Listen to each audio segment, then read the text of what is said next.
All right, everybody. Well, we have some interesting stuff to talk about today. Oh boy, oh boy. You see, there's been a long-standing discussion about whether or not men are being quickly lost to the right. And by men, I mean young men. Obviously, it's not mutually exclusive, but there has been a lot of discussion about this for years now, and most of the left didn't take it very seriously. Like, oh yeah, the left is not able to speak to men in a way that they like because we won't give in to their misogyny. Sure, all right, yeah, we'll take that hit. But now it's very clear, based on the election results, that maybe we need to be a bit concerned about the health of the young male Dem voter base, because it is shrinking and young men are moving to the right. Now, we actually have a relatively recent bit of data that shows this. As you can see, over time, for a long time, from 2000 up until around 2013 or 14 here, I think 14 would be around here, men and women didn't really differ that much. Like, there were some bumps around, but, like, you can imagine these varied based on just a variety of different factors. But as of late, we've seen it escalate at a ridiculous rate. A massive diversion in the, like, partisan gap between women and men. And there are other factors that are important as well that are also playing a part in why this is being exacerbated. So, you notice anything here? The first big dip upwards is when the big alt-right, like, anti-feminist era happened. 2015 was obviously, this is when, like, Trump got elected around here in 2016, so we would have seen a dip. But after Trump got elected is when the, like, Gamergate stuff really took off, and it quickly veered upwards to men moving much further right than women. And that was when the first conversation started to happen, was, like, around 2016 to 2019. We saw the first big, like, alt-right rabbit hole rise. This is around when I started making content as well in this little area, around here, when things had reached a fever pitch. BreadTube blew up around here, funnily enough, and Biden got elected, but now we're around here. Things are closing a little bit, but man, men are on a trend to head further right. And I don't know. Things are getting rough, especially with these election results. But here's the thing. For a while, this has always just been a discussion that's been relatively, like, intangential. No one's ever really been able to say, oh, but are men really getting that much more conservative? Yeah, like, younger men, 18 to 25. And I think these election results really go to show that, yeah, they are. They actually are at a significant enough rate to win Trump the popular vote. Something that, even if Trump won, I didn't think that motherfucker would pull through with a popular vote. Not in a million goddamn years did I expect that. I was so far off, dude. So that said, there's a video here that I want to show you guys called How the Left Failed Young Men. I don't know if this video is going to be based or cringed. It actually seems like it'll probably be pretty cringe. Or, not cringe, based, actually. It seems to be a pretty positive, introspective video about how the left lost a lot of support with young men and how it needs to be taken seriously now. No longer can we treat the incel movement, for example, with nothing but derision and laughing at them. Obviously, we need to do a lot of that, but we also need to recognize what's making incels and actually try to, like, give alternatives to what they are falling into, right? And a big part of that is ceding ground where it might not feel like we should. I think that a lot of young men getting pushed to the right has to do with inevitably having, you know how a lot of women nowadays go onto the, like, men are trash type shit, you know, like, kind of soft, like, rad femme type politics. A lot of that is, they're usually brought to that point by meeting shitty men. I don't feel like this is in any way, shape, or form a, like, controversial take, but, like, there are a lot of shitty men, and when you see a woman who hates men, you usually assume, man, there's some asshole who fucked her over. There was some asshole in her life, right? Like, everybody thinks that when they see a really bitter towards men woman. But when you see a man who's really bitter towards women, you think, oh man, he can't get laid. What a fucking loser, you know? I think to a degree it's like, well, if if you look at the way women react to men being shitty to them, and you don't make it a big deal when they say, I hate all men, fuck men, why do you react the same when men go through the same experience and react to the exact same way? If they're not engaging in overt violence on women, I don't think it's so necessary to be derisive and cruel to them. I think, in fact, we should try to be the ones reaching out to them and saying, hey, you know what? You should start working out, bro. No, you start working out, you need mass gainer, bro. Are you small? You a wrist cell? Are you a neck cell? Are you a height cell? You need to get big, bro. You need to hit the gym. You need to start drinking these. 1,250 calories per shake, motherfucker. 56 grams of protein per shake, motherfucker. Drink these every day. Wrist cell? Yeah, wrist cells are people who believe that their wrists are too thin in order to, like... I mean, I have just normal wrists, but, like, if I had, like, wrists that kind of came to, like, a needly point of sorts... then I guess there's dudes who think that they're a wrist cell. I don't know. It doesn't make sense. That doesn't make sense, bro. I don't know. Alright, bruv. It happened, boys. Donald Trump won. Where do we begin? Right. Uh-oh, we got a Britbonger. Alright. Let's see how well he knows America. This one's for the geezers. This one's for the boys. Vote. The geezers. Thank you for doing this, seriously. Day in the life of a true Brexit geezer. Sorry, I had to. He's got the exact same accent. Trump back, and we need him back bad. I want to thank the Nelt boys, Aiden Ross, Theo Vaughn, Bustin' with the boys, and last but not least, Joe Rogan. If you look at the... Dude, XQC going to meet Donald Trump and wearing some goofy-ass Trump shirt to ironically shake Trump's hand, but then not only casting a bet in favor of Harris winning, he bet on Harris winning on the, like, gambling site for non-Americans to gamble on the results of the election. But he was there, and I think it was Destiny's election night stream, rooting for Harris and, like, being like, Destiny, can Harris still win? Can she still win? Do I pull out? I lose only, like, 200,000 if I pull out now. And, yeah, it was just, it's crazy, dude. That streamer world is fucking wild right now. Gambling brings people to very bizarre places politically, it seems. Data, how many young men voted for Trump? Bruv, it's insane. Political pundits are gonna go... Oh, chat, I bet on Kamala Harris winning. Oh, no, chat, I lost $200,000. Oh, chat. Oh, no, chat. Chat, where are you, chat? It's my good XQC impression. I hope you like it. Go into it with their big words. They're gonna say some fancy shit about demographics and... I don't even know the words. And I think it is incredibly explainable. It's incredibly simple. What it is simply, all right, if you really want to know, as someone who would have voted Trump back when I was in my fucking right-wing era, it is simply this. In the eyes of young men, the left are pussies. I think this picture is a perfect picture. It is really actually just literally that. Wow. Like, goddamn, he just said it. I was really worried he was going to go like, so we have to break down the anxieties.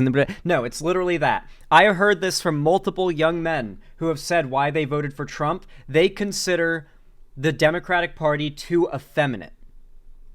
Not that there's too many women, not that it has women running or representing it, but that even the men in the Democratic Party come off as effeminate. Even Tim Walz, even though he's certainly far from effeminate, he is not like Hulk Hogan ripping off his shirt on the stage of the RNC, right? Like, it's just not the same. And men, young men, I know you can say, not gonna lie, that sounds so gay, but young men want to see big, strong men that are leading them, because they want to be like that. That is what young men want. They want, like, father figures and leading figures and role models that are masculine. They seek it out, and if they can't find it on the left, they're going to find it in the toxic people on the right. You can call this tendency cringe, but it is basic young male psychology, and we're not going to change it. It's not going anywhere. If we're not willing to embrace it and try and do something about it, then we're going to lose. There's no difference to this than, like, recognizing that you'd rather have kids like I don't know, young kids, rather than outside, like, wandering around in the city, at, like, a local free community center where they can just hang out and be under, like, adult supervision and not be in danger of anything, right? Like, It's recognizing, yeah, some shit might go down. Let's account for the fact that some shit might go down. Kids do dumb shit. Kids believe dumb things. Young men do dumb shit. They believe dumb things. Let's provide the free community center, so to say. Yeah, in the analogy, right? Of a left-wing male. They want a guy with a lisp, zipping around on a Lime scooter with a fanny pack, carrying his birth control, supporting his wife's career, while he works as a supportive stay-at-home house husband. I know it's crass, I'm sorry, but it's true. That is the perception. If you are a lefty, you are weak. You're drinking your soy lattes, you weigh 9 stone. And it used to be that was a nothing point. It used to be that for a lot of people on the left, you could say, yeah, but no one really cares about that. No. If you want to win politically, anywhere in the world now, as the right takes over every Western nation, from Europe to Canada and America, you need to be able to appeal to machismo. It cannot be an exclusive monopoly by the right, or men are going to heavily divide a gender line in partisan politics towards the right. It's inevitable. Before 2019, the left always seemed to me like big brain club exclusive who wanted strong dudes, who hated strong dudes. It's been a long-standing issue, but I think it's come to a fever pitch, right? Like, who remembers... God, I just... Like, I feel like the Democratic Party needs to, at the very least, be a little more unisex in its vibes and a little less effeminate in the vibes. And I can't even put it into words, but if you're a guy, you totally get it. The Democratic Party, its speaking events, the guests they bring in, the way that even the male speakers speak, it does feel oddly effeminate. And when you watch like a conservative rally, it feels like you're listening to dudes screaming in the locker room. Like you can feel the testosterone, right? Like it's just, I think it's a fundamental difference, and you're pushing young men away if you're not willing to embrace it. You're vegan. It's all bullshit. Look, I'm just gonna hold it. It is all bullshit. But it's all bullshit. Is how the right have made young men perceive left-wing politics. When I was deep in the pipeline, mate, if I had an inclination that I might be woke or I might be a lefty or something like that, it would literally be seen as like emasculating. Now it's time for lefties losing it. Here we have a former Democrat turned MAGA man, Adam Francisco, trying to conduct an interview when an enraged Kamala-loving soy boy launches an attack. This is hilarious. And I know this is dumb. I feel dumb saying it, but it's true. But why do you think all the right-wingers are always talking about, I don't know, men being feminized or emasculating? Or like, why do they call them cucked libs? Like, why do they use beta male? Why do they use these phrases? I need you guys to understand. It is not that incels believe women should be forced to be with them. Many do. Maybe some do, and not even many. Many of them are incels. They can't get a date. They don't have Riz. They can't get a girl. Many of them are just volcels that are black-pilled about dating because they see the world of hookup culture, OnlyFans, and women being a lot more openly sexual as something that kind of intimidates them. Something that you got to understand about a lot of men's psychology, and not all men are like this, hashtag not all men, but most men most certainly are. The idea of your female partner having a long list of sexual experiences before you is something that most men are very, very uncomfortable with. Like very much so. Women seem to be a lot more accepting of it. Like, yeah, of course my boyfriend had girlfriends before. Maybe I'm a little jealous, but I can hear about it. I'm obviously not pretending that he's never dated before. But guys genuinely like lie to themselves and pretend like passively that they're their girlfriend. They're like 30-something-year-old girlfriends when they're 30s, first boyfriend, right? Like they tell themselves that to get over the insecurity. A lot of guys do this, right? Insecurity is a pretty fundamental thing with a lot of men. I don't think it's going anywhere because this is something that it is the punishment for men in the patriarchy is insecurity. It is constantly ingrained at every point. If you don't meet the standards of the patriarchy, what it defines as a perfect, ideal man, then you will be punished with insecurity. And that builds up over time. And so many young men, by the time they're like 16 or older, they have had countless cases in which they have failed, inevitably, to meet the standard of what they've been told a real man is. And the resentment starts to build up. And as they get into like genuine dating and relationship age as an adult, it only compounds, because you don't just flip into a completely new brain the second you turn 18, right?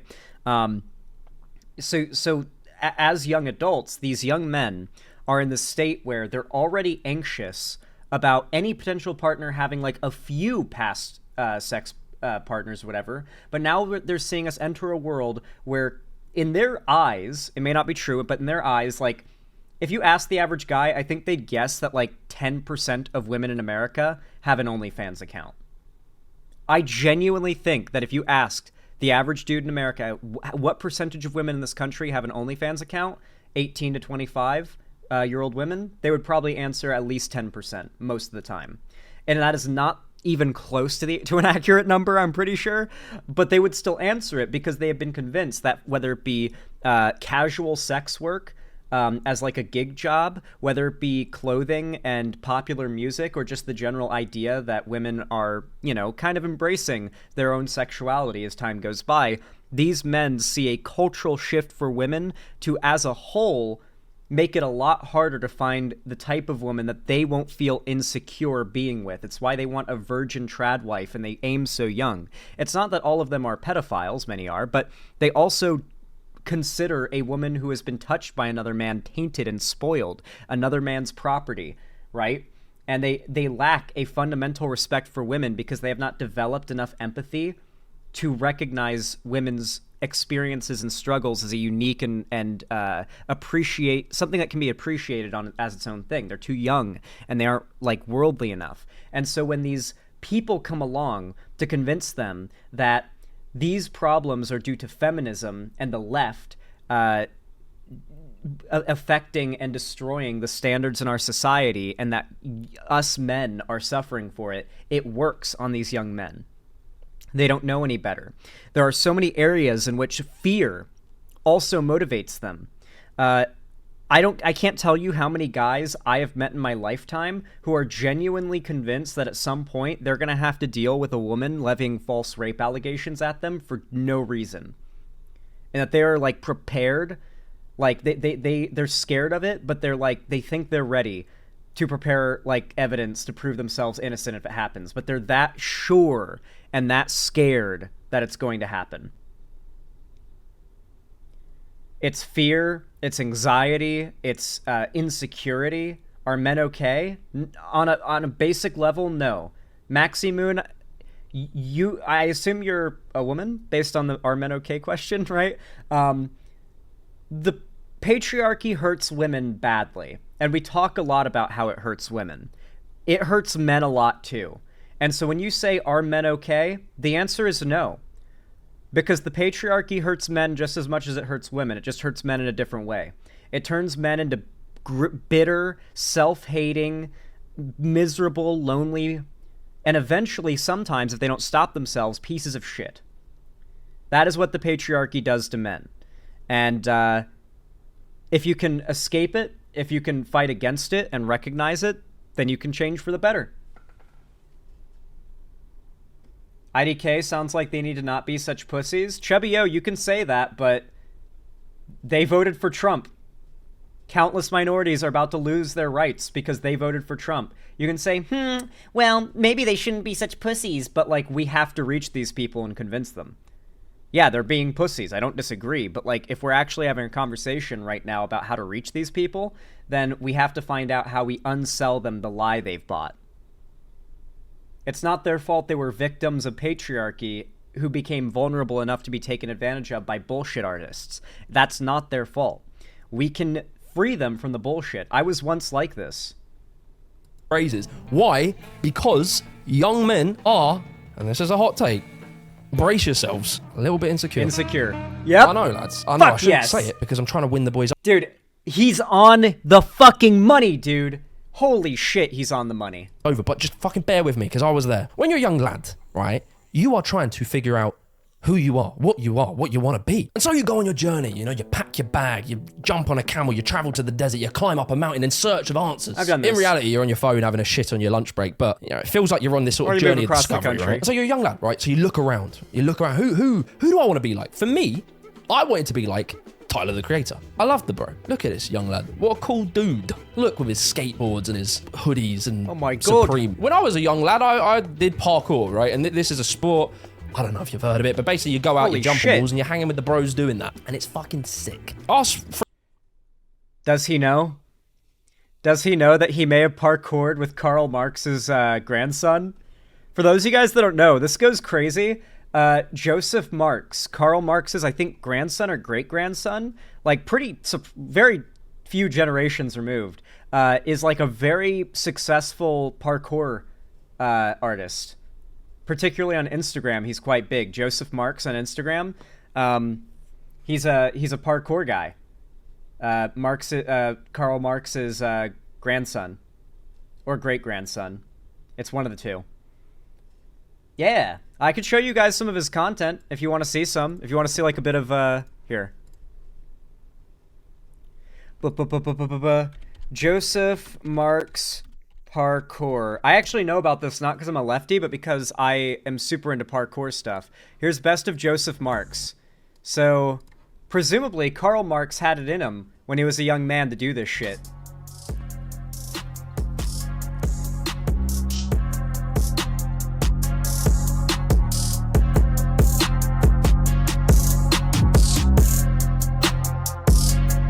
What are his politics? Probably not cringe. He's probably like liberal or left-leaning a bit. I doubt he's like a super socialist.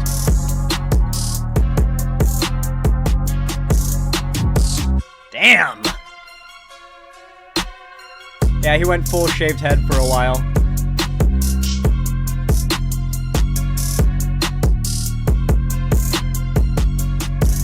So yeah, I just thought that was a fun fact you guys might find interesting. That Karl Marx's progeny are still around to this day because the parkour thing got brought free up. runners, we were all pretty useless. Most of us were like, we'd have a part-time job at Tesco's while spending all our hours doing parkour, and really we were like the dropouts. A lot of us didn't go to uni, etc, etc. But then along comes Tyler, the Creator. Okay, now what about your lyrics? What about him? What are you saying in your lyrics? Nothing. Shit to piss old white people off like you. Is that right? He is exactly us. That right there was what the left was back in the day, and you guys, we need to become that again. We need to become that again. I make music to piss off old white people like you. That needs to be the kind of shit we're saying to conservative pundits. That was when the left was unstoppable. Why'd we stop being that? Why'd we stop doing things to piss off old crotchety white people? They get so mad. Their reactions make all the argument we need. Yeah, Tyler, the Creator's the GOAT. Yeah, love him. But yeah, that quote right there. I do it to piss off old white people like you. That's the energy we need to bring back to the left right now, immediately. But a skateboarder, he does the same thing. He films videos, he's making art, doing all this shit. But he is this incredibly successful, driven individual who achieved nothing that anyone in that world had ever done. And so this young Jimmy, he would look at Tyler and be like, fuck, I want to be like it. Look at how I was dressed, bruv. Look at this outfit. Tell me I didn't want to be Tyler, Creator, of course. And you know what this is called, right? You know what this is called? And it's funny because it'll piss off right-wingers. I'm sorry, lads. Please stick with me, please. This is called representation. Ooh, my friends. Put down your copy of The Guardian, my friends. Listen. He's cooking. We talk so much about the value of representation. Why does it stop mattering on the left when it comes to the type of masculine role models that men, young men, have always looked up to? Like, you can get a 6-year-old boy and put them in front of WWE, and they're going to be like, yo, big dudes with muscles fighting, whoa! Because young men are naturally attracted to role models that are giant fucking muscle-bound motherfuckers who exude masculinity. We seek that out because we want to imitate it. Like, as young men, that is from a child age, that is what men are programmed to do. And so when that only exists on the right, we're kind of fucked. We're low-key kind of screwed. It's like a pretty big problem when more often than not, when I click on a lefty video, I end up seeing some like progressive dude, and I don't dislike them or anything, but I'm like, man, not great that you kind of match the exact phenotype of the soy boy that the right always talks about. I mean, you're all good, man, but it's not ideal. And I say this as me. I think I'm probably about like 3 points away from qualifying as soy boy, but the fact that I can do this saves me. So, yeah, I get Giga Chad privilege. Representation, right? Identity politics. It's a thing that the right originally really rallied against. They were like, why is every white character now black? Despite the right, kind of claiming they hate identity politics, they have enjoyed lots of its fruits. Simply put, representation. The reason people bang on about it and why it's everywhere and why people think that the white man is being replaced by black people in film, I mean, firstly, it's not. Relax. What is happening is that in the past, when you saw black guys in a film, typically, very often, a lot of people fall for this idea of replacement as well as a complete misnomer. People aren't being replaced. Movies and actors and games are not being replaced. New things exist. New people are brought in. What we're seeing is a broader growing of the entire coalition of things that they are considering going woke, and a large proportion of the new additions being non-straight, white, whatever. And they see that as replacement, when in reality there isn't any replacement. It even applies to the Great Replacement conspiracy theory, where they seem to think that when immigrants come into a country, they're replacing the people there, because they hear about, like, replacement numbers. But when that really refers to is whether or not, like, native citizens are having kids at the same rate that immigrants are. And no one's dying. No one's fucking getting culled off to make room for immigrants. It's just like, oh, I choose not to have kids. I also choose not to have kids. All right, let's not have kids together. And then there might be an immigrant couple who says, let's have kids. Sure, let's do it. And then they have kids. And everyone's happy because they made the choices they wanted to do. But the right sees this as some insane, like, the brown people are coming and they're replacing white people. They can't see it as just like people are coming and they're living their lives, and the people that were already here are living their lives. It's got to be, there has to be a narrative. There has to be something to be afraid of, right? There has to be a scapegoat. They played gangsters all the time. So many black actors were gangsters. It was just a common trope. And so, like, wait, if you're a young black lad and you're sort of watching films media like we all do, and you see a film and you see that every black guy is a gangster, that might create like a self-fulfilling prophecy in culture. That might tell you everyone that looks and acts and dresses like me, then I'd say that has far less of an effect as, like, where you grow up. Your zip code really probably is the biggest deciding factor. Like, let's be real. Yeah, it's the zip code, not, like, movies and stuff. But it is still quite valuable because, obviously, young black people in America shouldn't have to watch every single character in every movie that is black be a criminal. I think it's fair to say that that's pretty underrepresentative of, all the black people in America who do not commit crime and just live normal lives, right? And so the representation matters. But he's kind of off the money here, but his overall point is correct. I'm nitpicking to a degree. they're never the main character good guy. Nah, they're always the gangster selling the drugs, getting killed in the film. So, like, the point of representation, it's demoralizing. Yeah, they overdo it sometimes. Does every single advert need to be a multicultural couple with the lady wheelchair? Is to show people like you doing aspirational things. Tyler, the creator.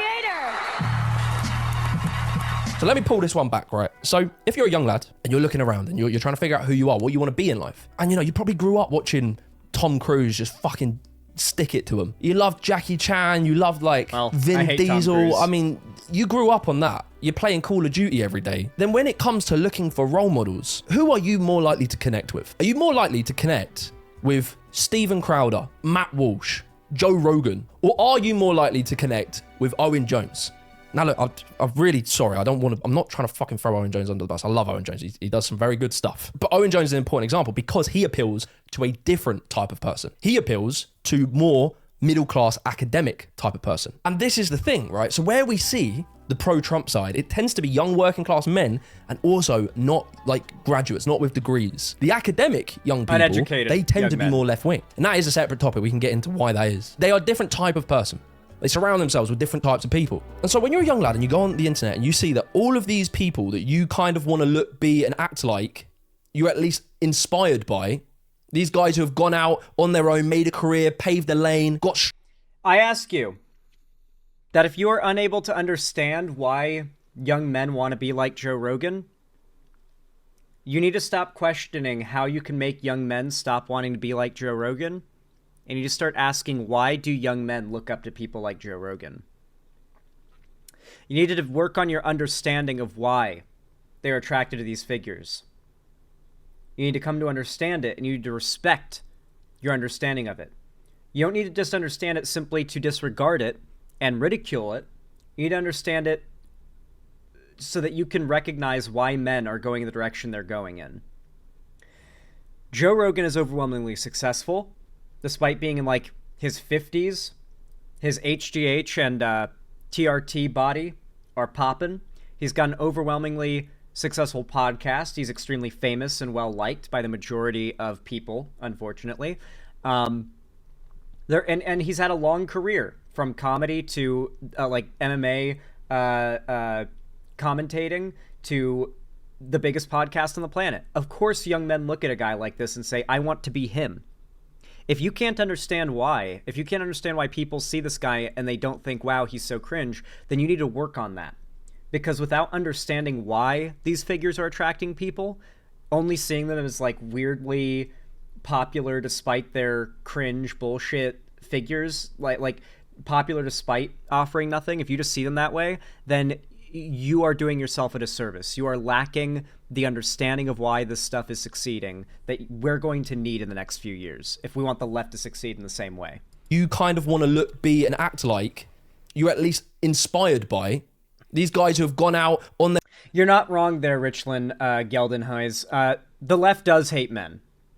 Let's not pretend it doesn't. You know, like I've had particularly ex-friends. I've cut off a lot of these people. You know, even like my ex-editor Cherry would be like, you know, at first I thought you were bad because you're a straight white guy, but I warmed up to you. I hear that too fucking often. At first I was sussed out by you because you're a straight white guy and you're a little edgy, but you turned out to be okay. It's like, dude, this is not the type of mindset that the left needs to have right now. What? We like what? No. We need to drop this mindset of like, see a man who is white and straight and plays video games, red flag.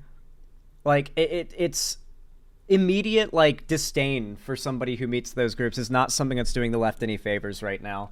I completely understand why you see people like Richland saying the problem is the left hates men. Because yeah, as a man, sometimes I do feel like I have a lot of negative bias weighing on me whenever I'm evaluated.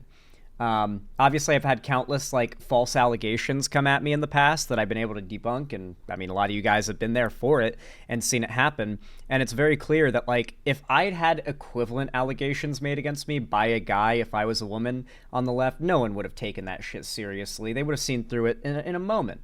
Because the roles were reversed, the bias was against me from the start. And there's been a lot of cases like this. And even in the broad mainstream, this can be the case oftentimes. And it feels alienating as a guy. I don't really care personally, but I can't speak for every man. Frankly, the results of the election seem to speak that most men are not like me in this respect. Hey, Zan, you can call me Ricky. It's easier to say. Left needs to look at the messaging. They have great things, but attack people, it's not the way. I think attacking people is the way in a certain sense, but attacking people for who they are isn't. Attacking people for their inherent qualities is not something the left needs to be doing. No more of like the joking about how it's okay to be racist against white people because we're building up this like idea that white people are like oppressed and it's okay to dunk on them but no one else. Like we don't need to play into that. It's just pushing people away. Bad optics, you know. And as much as I used to hate optics and think it was cringe, it seems like optics are actually a very important thing for the left now. Yeah. Who ratifies the president? It's going to be Harris. VP Harris, just like Pence back in 2020, or I guess it would be 2021, will be in charge of finalizing the ballot, like the results. It'll be in the Capitol, but like the final stamp, I guess, of approval will be by Harris herself. Their own, made a career, paved the lane, got strong. They are inspirational to you. And they all happen to be in this ecosystem of conservative politics. Joe Rogan sat down for a surprise podcast with Elon Musk that was released today, where the pair attacked Kamala Harris and the Democrats just a day out from the US presidential election. And in another shock, Joe Rogan, who has always maintained his bipartisanship publicly, came out to endorse Donald Trump with a post on X. He said, Elon Musk makes what I think is the most compelling case for Trump you'll hear, and I agree with him every step of the way. For the record, yes, that's an endorsement of Trump. What the? Where am I? There couldn't be a more perfect video than this one to shout out Manscaped. The holiday season is coming and you need to up your All right, okay, all right. Once we hit the sponsorship, that's where I call it quits for the video. We're good now. No, but I really do think this video made some fantastic points. I'm going to drop it a like and a subscribe, just like you should for my video and this original one, which hopefully my editor will include in the description. But if he doesn't, just comment that he forgot to include the original video, and I'll pin it in the comments after it goes up. So just make sure I know. Disliking, unsubscribing, no! Anyway, if you enjoyed this segment, if you found it entertaining, educational, or informative, then please consider dropping a like. Every single thumbs up, whether it be on my live stream right now or on my videos after the fact, or like casting a blue ballot for YouTube to push my content in the algorithm and get it in front of more eyes, which is what we really need right now on the left. We gotta counter this like right-wing media empire that they've made. It's unbelievable. We have to be grinding pedal to the metal. So hit that like button, comment down below on this video if you haven't already. It seriously helps when boosting the videos in the channel and the algorithm. On top of that, consider subscribing and ring the bell icon to turn on all notifications so YouTube tells you when I go live or upload a new video, because if you don't, they won't. And follow my social medias linked down below as well if you want to see more stuff from me, including, of course, my fan Discord, which is totally free to join through the link down below in the description. I actually host gaming events, call-in streams, and watch parties, or watch parties, every Friday in my Discord server, so I hope to see you guys there, and I announce all my new uploads and streams there. So even if YouTube fucks up, you'll still get a notification. With that said, I really do appreciate your support, and if you want to support me even further and you can afford it and you feel like it, consider donating, subscribing, or gifting a sub on my website, xanderhall.com/live, or support me through YouTube, Twitch, Streamlabs, StreamElements, Patreon, or buying merch to the Streamlabs link down below. Though regardless of how you support me, even if you're not helping me keep the lights on and a roof above my head, and you're just watching the stream and lurking, I really appreciate it. You are so kind, and I hope to see you again. Have a good one.